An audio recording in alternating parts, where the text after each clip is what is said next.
In this exercise we are to open a drawing, which I have. It's called Sheets and Quantities Beyond, and we're going to do some QTO stuff in this drawing, as well as creating some view frames and sheets. So we'll start off with the QTO manager. We're going to use QTO manager to tell us how much chain link fence we have in this pond area, and also this area down here to the lower right, conservation area we're calling it. So to do that, I'll open the QTO manager, and I need to find that chain link fence item, which is down at the bottom of the list, and right click and say assign pay item. I'll choose my two fence polylines, one here and one here, and I'm watching the command line to make sure it says pay item 16 assigned to object, and I'll hit enter. Just to make sure I got them right, I'm going to right click and say select objects with pay item, and you can see that it picked both chain link fence polylines. So now I want to actually see how much of that I have, so I'm going to execute a takeoff, and I'm going to compute.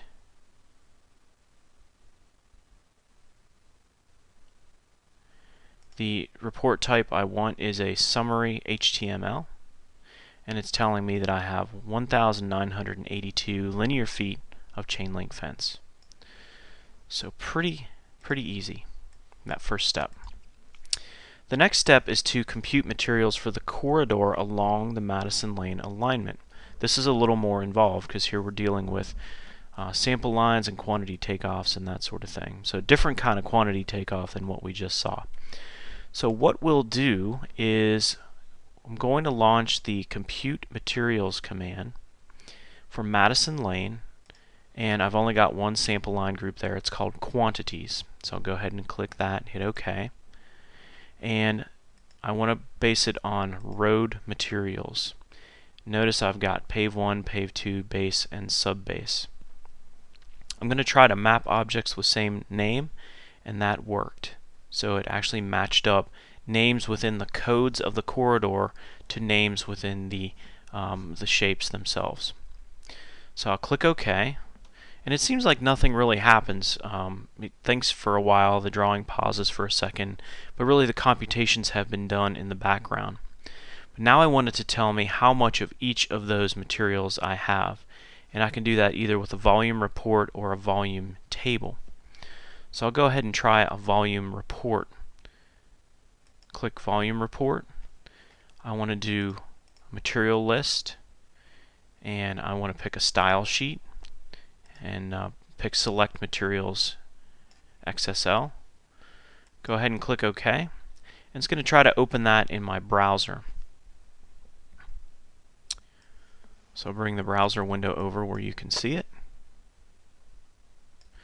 and there you can see the materials report. So what it does is it tells you each type of material at each station. Typically what you're interested in is kind of the bottom line. What is the final value? So here we have 136.94 yards of asphalt, this much base, this much subbase, and this much curb. Alright, it gives me the area, the volume, and the cumulative volume. So incremental volume and cumulative volume. But usually this is what we're interested in, is these bottom numbers. How much of each material do I need to build the road? So that's how you complete the second step. That's how you compute materials and get the software to report those materials to you. The final step is to create view frames and plan and profile sheets for Madison Lane. Alright, so the first thing is view frames. I'm going to go to the Output tab and launch the Create View Frames command. Pick Madison Lane. I want to do Plan and Profile Sheets. See Civil 3D 2014 Essentials, Chapter 19. There's my Plan and Profile template. I'm going to make a guess that this is 20 scale. Click OK. You can do it whatever scale you want. Try different scales, see how they turn out. If I recall from earlier exercises, we were doing the match lines at even 5-foot increments. I'll go ahead and create the view frames. And that's going to give me, looks like 1, 2, 3 view frames. Alright, now with that I'm ready to create sheets. So I'll click the Create Sheets button.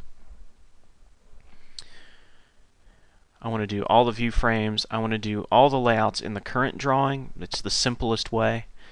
I'll click Next. I'm going to choose my profile settings. Again, recalling from previous exercises some things that we like to do here. We like to use mean elevation. We're going to include our storm and sanitary pipe networks. And I think we're good. I'm going to go ahead and click Finish. I'm going to click Create Sheets. It's going to ask me to save the current drawing, and I will do that.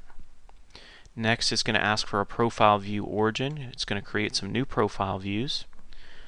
And now it's going to go through the process of doing its calculations and actually generating the sheets.